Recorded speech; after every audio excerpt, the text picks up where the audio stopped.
ಇದಕ್ಕೂ ಮೊದಲೇ ಅಭಿಮಾನಿಗಳಿಗೆ ರಾಜ್ಯ ಸರ್ಕಾರ ಸಿಹಿ ಸುದ್ದಿ ನೀಡಿದೆ. ಇಬ್ಬರು ಹಿರಿಯ ಕಲಾವಿದರಾದ ವಿಷ್ಣುವರ್ಧನ್ ಹಾಗೂ ಬಿ ಸರೋಜಾದೇವಿಗೆ ಮರಣೋತ್ತರ ಕರ್ನಾಟಕ ರತ್ನ ಗೌರವ ಘೋಷಿಸಲಾಯಿತು. ಇಂದು ನಡೆದ ಕ್ಯಾಬಿನೆಟ್ ಸಭೆಯಲ್ಲಿ ಈ ಮಹತ್ವದ ನಿರ್ಧಾರ ತೆಗೆದುಕೊಳ್ಳಲಾಗಿದೆ. ನವೆಂಬರ್ 1ರ ಕನ್ನಡ ರಾಜ್ಯೋತ್ಸವದಂದು ಕರ್ನಾಟಕ ರತ್ನ ಪ್ರಶಸ್ತಿ ಪ್ರದಾನ ಮಾಡುವ ಸಾಧ್ಯತೆ ಇದೆ.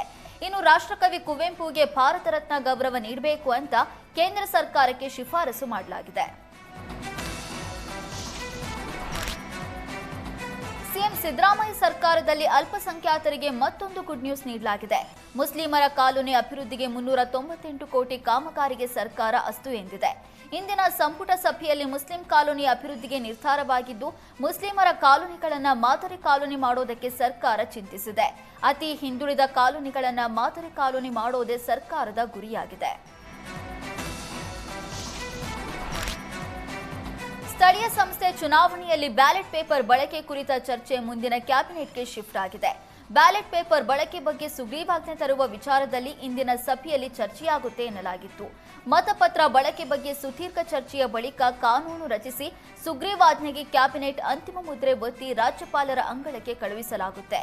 ಆದರೆ ಈ ವಿಚಾರವನ್ನ ಮುಂದಿನ ಕ್ಯಾಬಿನೆಟ್ ಸಭೆಗೆ ವರ್ಗಾಯಿಸಲಾಗಿದೆ. ಅಕ್ರಮ ಗಣಿಗಾರಿಕೆ, ಅಕ್ರಮ ಹಣ ವರ್ಗಾವಣೆ ಆರೋಪದಲ್ಲಿ ಕಾರವಾರ ಕಾಂಗ್ರೆಸ್ ಶಾಸಕ ಸತೀಶ್ ಸೇಲ್ನನ್ನ ಇಡಿ ಅಧಿಕಾರಿಗಳು ಬಂಧಿಸಿದ್ರು. 2 ದಿನದ ಹಿಂದಷ್ಟೇ ಅರೆಸ್ಟ್ ಆಗಿದ್ದಂತ ಶಾಸಕ ಸತೀಶ್ ಸೇಲ್ಗೆ ಇದೀಗ 7 ದಿನ ವೈದ್ಯಕೀಯ ಮಧ್ಯಂತರ ಜಾಮೀನು ಸಿಕ್ಕಿದೆ. ಸತೀಶ್ ಸೇಲ್ ಲಿವರ್ ಸೈರೋಸಿಸ್ನಿಂದ ಬಳಲ್ತಾ ಇದ್ದಾರೆ. ಅನಾರೋಗ್ಯ ಸಮಸ್ಯೆ ಹಿನ್ನೆಲೆ ಇಂದು ಇಡಿ ಅಧಿಕಾರಿಗಳು ಕೋರ್ಟ್ಗೆ ಸತೀಶ್ ಸೇಲ್ರನ್ನ ಹಾಜರುಪಡಿಸಿದ್ರು. ಅನಾರೋಗ್ಯ ಹಿನ್ನೆಲೆ ಸೈಲ್ ಪರ ವಕೀಲರು ಮಧ್ಯಂತರ ಜಾಮೀನು ಕೋರಿದ್ರು. 7 ದಿನ ಶಾಸಕ ಸತೀಶ್ ಸೇಲ್ಗೆ ಮಧ್ಯಂತರ ಜಾಮೀನು ನೀಡಿ ಜನಪ್ರತಿನಿಧಿಗಳ ವಿಶೇಷ ನ್ಯಾಯಾಲಯ ಆದೇಶಿಸಿದೆ. ಅತ್ಯಾಚಾರ ಕೇಸ್ನಲ್ಲಿ ಸೆರೆಮನೆಯಲ್ಲಿರುವ ಮಾಜಿ ಸಂಸದ ಪ್ರಜ್ವಲ್ ರೇವಣ್ಣ ಈಗ ಕೋರ್ಟ್ ಬದಲಾವಣೆ ಕೋರಿ ಅರ್ಜಿ ಸಲ್ಲಿಸಿದ್ದಾರೆ. ಜನಪ್ರತಿನಿಧಿಗಳ ವಿಶೇಷ ನ್ಯಾಯಾಲಯದಿಂದ ಬೇರೆ ಕೋರ್ಟ್ಗೆ ಪ್ರಕರಣ ವರ್ಗಾವಣೆ ಕೋರಿ ಅರ್ಜಿ ಸಲ್ಲಿಸಿದ್ದಾರೆ.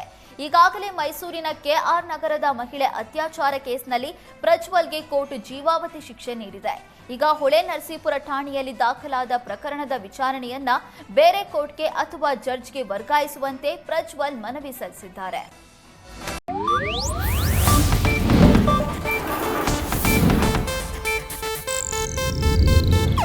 ಇದು ಏಷ್ಯಾನೆಟ್ ನ್ಯೂಸ್ ನೆಟ್ವರ್ಕ್ ಪ್ರಸ್ತುತಿ.